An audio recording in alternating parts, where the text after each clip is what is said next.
Hello everyone, and welcome back. Today I'm going to be showing you my end game build for the Greatsword. This is pre-Alatreon, so this build is meant to help you sort of just fight everything in the game, and really I designed it to have a strong combination of both defense and offense, what I believe to be the min-maxed version of a defense-offense build. So there's going to be a little bit of wiggle room on the build, and I was doing this previously for the longsword. So episode 1 is the longsword, episode 2 is the Greatsword. And I read your comments. I wanted to respond to a few of the comments. So somebody said, show off your guild card because he doesn't know how long I've played. Okay, so with the Greatsword, it's going to be 414 plays. However, you have not seen my playtime on the PC, which actually has a decent chunk at this point, and the PlayStation. The PlayStation is where I've played the longsword the most, which I mostly just played longsword over there. So you can see I have a massive amount of playtime. I have probably over 4,000 playtime and lots of experience with most weapons, dual blades being my least played weapon. So there you go, there's that. Some people wanted to see exactly how the decorations break down in the armor, so I decided not to leave the hub yet, or the, what do they call that, the central area. So here's the actual breakdown of the decorations. You can get an idea of what I'm doing here. So we have a lot of these large leftover giant decoration slots, and if you had more of these expert +4 decorations, you could actually fill them in like here, here, here. You can see I've put in dragon resistance. And in this case, on the Greatsword build, you're going to see something different that you didn't see on the Longsword build. Notice the structure is very similar, actually. We have Agitator, Crit Eye, we've got Crit Boost, we got Weakness Exploit. That's where all of our damage is coming from. However, we've got one more skill for the Greatsword that the Longsword didn't have to build. Focus. So the Focus skill allows you to charge a Greatsword faster, and I actually tested this a long time ago in the training room when I was still a bit more of a noob with the Greatsword. And because you charge the weapon faster, I discovered that your DPS goes up, your damage per second. So because you charge faster, you do more damage. That's why we bring Focus on the Greatsword. If you dropped Focus off of your Greatsword, you would lose damage, but it wouldn't it wouldn't blow your mind, the huge difference. You would just deal a bit less damage. So in a build where you can't afford Focus, it's okay, you can still play the Greatsword. Alternatively, you could put in, maybe you could slot in another defensive skill. You notice we got Wide Ridge 1, we've got Fortified, we've got Airborne. Airborne on a Greatsword, what's that all about? So basically with the Greatswords, you're capable of ledge hopping. I'll demonstrate that in the fight. And ledge hopping on the Greatsword used to be really powerful, but they nerfed it in Iceborne, but it's actually still kind of nice. So if you have a situation like me where we're filling in these giant decoration slots, something like Airborne Crit Eye is actually a pretty good skill to slot in. Okay, so another person mentioned in the comment section from the Longsword, they felt that there was too much defense on the build. You can see here I have Divine Blessing, Health Boost, Dragon Resistance. So we got Fortify as well. That's a lot of defense. Why so much defense? Well, really, I'm putting this build together ahead of the release of Alatreon. I don't really know how tough he's going to be. I'm betting he's not going to be a pushover. So you guys are going to see me fight a pushover and primarily, just a simple monster in the arena because I don't want this video to be 20 minutes long, where it's mostly just me fighting a monster for 20 minutes. I want this to be a build you can rely on when Alatreon comes out and everyone discovers he's kind of tough. So that's the whole point. That's why we have a min-max defense-offense build. Okay, let's go ahead and get into that load screen. Kind of wanted to avoid that, but that's okay. Turn my volume down here. I think my volume's up. Oh, there we go. Yes, it was. All right, volume's down. Ah, yes, the load screen. It's really not so bad when you load up the arena. Yeah, see, we're already here. Sweet. And how about our items? We got Dash Juice. Alright, these items were from earlier when I was live streaming. If you want to see me fight like a big, strong monster, just, watch one of my live streams. We fight them all the time. Probably start with the Rocksteady. And of course, this is layered armor we're wearing. The weapon we went with is a Safajiva weapon with all attack augmentations. Come on, we gotta get this guy. Oh, don't look at me. Look at the rock. He's like, what's that rock? We're going to do this right this time? Yes, he did it. Do we have any traps? Alright, so we get the benefit of the falling boulder.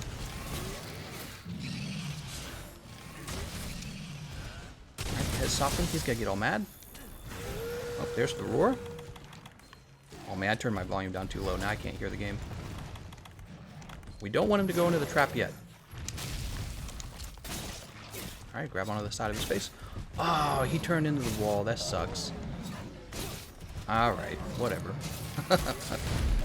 Probably I should be going after his arms, but I'm going after the head now. 1, 2. 2, 3. There he goes. Can we hit him just as he's done? Nah, we were a little too early there. So one of the things I've watched with players who are real good with the Greatsword is they kind of wait for the monster to finish recovering. And then they get the monster just as they stand up, and typically they'll get like, you know, like a flinch or a drool or a knockdown because of the good timing of the true charge slash. So you're trying to get true charge slash out. He's all mad. 1. Oh, there we go. Alright, we're gonna go ahead and soften up the. Oh, is that the chest actually? Are we on the arm or the chest?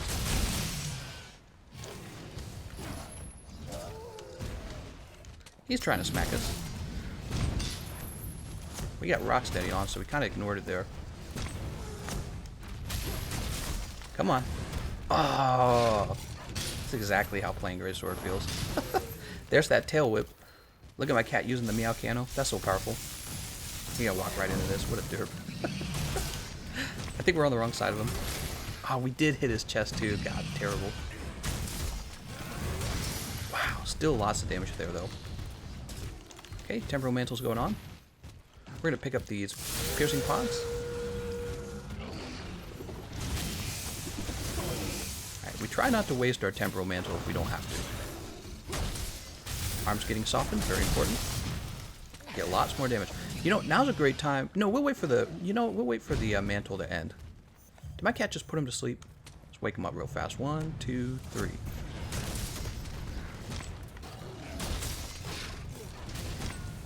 Good, he missed. We missed.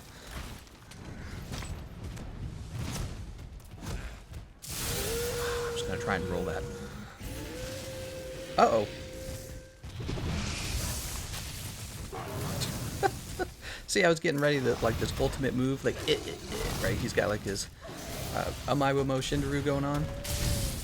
And then we just shoot him with one pierce pot and it cancels the whole thing. Oh, man, we're just not hitting those arms. He is so fast. He is definitely a little flippy boy. Alright, we don't want to get rid of that last piercing pot. It's too useful. There we go. Unfortunately, we're on the wrong side of him. He, like, fell behind us.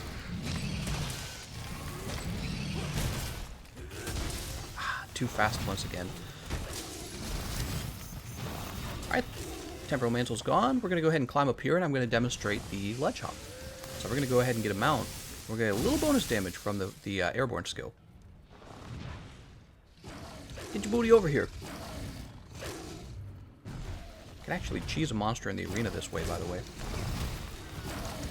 Because they continue to jump up and down off of these platforms. Alright, he swept me away. You'll see Divine Blessing Secret actually activating twice there for us. That's really meaningful because you'll see we're not really missing any health. And with the recovery up skill, well, actually the recovery up's in the mantles, isn't it? Alright, he's back up. There we go. One hit, one mount. Very straightforward, huh? One hit, one mount. Very easy. You can also see we've never been blighted by him with the Dragon Blight. That's because we have that Dragon Resist. So we got Dragon Resist 30. Pretty useful. 2, 3. 1, 2, 3. Alright, this is the proper timing. See what happened? See, so we landed our TCS, and it caused him to go into the drool. So that's really what you want to happen. When the monster's done recovering, that's when you want to land your TCS. It's just that.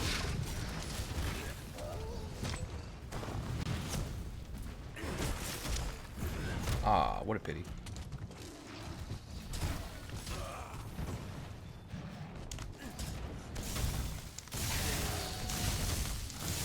Oh, I can't believe that hit us. I thought we timed it correctly. You gonna jump down? Better not jump down. He's jumping down. Dude, you're not that smart. Tell you what, I know how to show this off. We'll just set a trap on the ledge. Easy.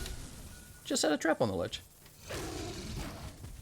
There's a piercing pod. Also, he's ready to be thrown into the... Oh my god, I did not expect him to jump up just then. So you can see with the ledge hop, you're able to lunge forward as soon as you roll off. And this is really what's causing the ledge hop too. Some people call it aerial style. I call it ledge hopping because that appears to be what it is. You know, you hop off of the ledge. Can we land this? Oh my god. Well, we dodged that properly. He's ready to be thrown into a wall.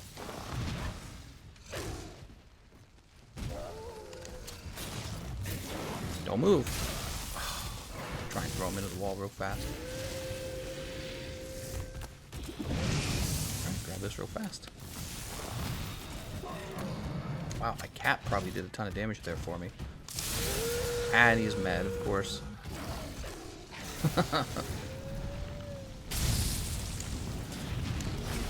There's another mount. We're going to use the piercing pod to make the mounting game shorter. So look, each time he tries to mount, or each time he tries to attack, I just use a pod. And hopefully this doesn't send us off the side of the ledge. Alright, we're probably going to ledge hop here too. Sadly, we don't have him softened, so we're actually playing careful. If you didn't know, Monster Hunter World Iceborne is just about softening monsters. That's the point of the game.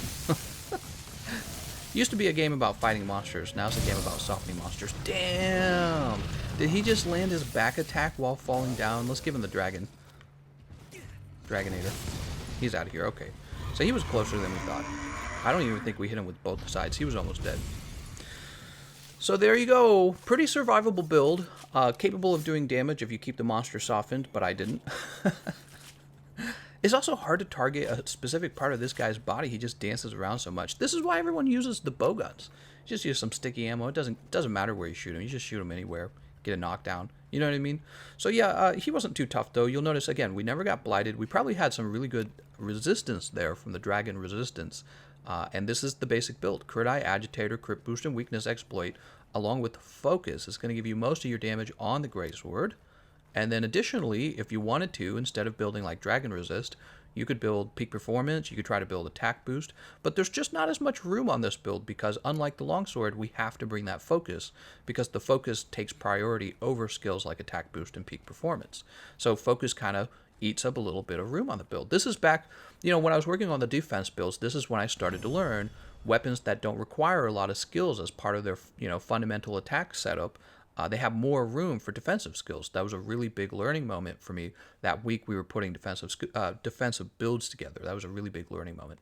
All right, well, let me know what you thought of the build, and let me know what weapon you'd like to see next. Let me see if I can get another one out of these out right after this. I'm going to try and do all 14 weapons, okay? We'll mostly focus on raw builds. I want to thank you all for watching, and I'll see you guys next time.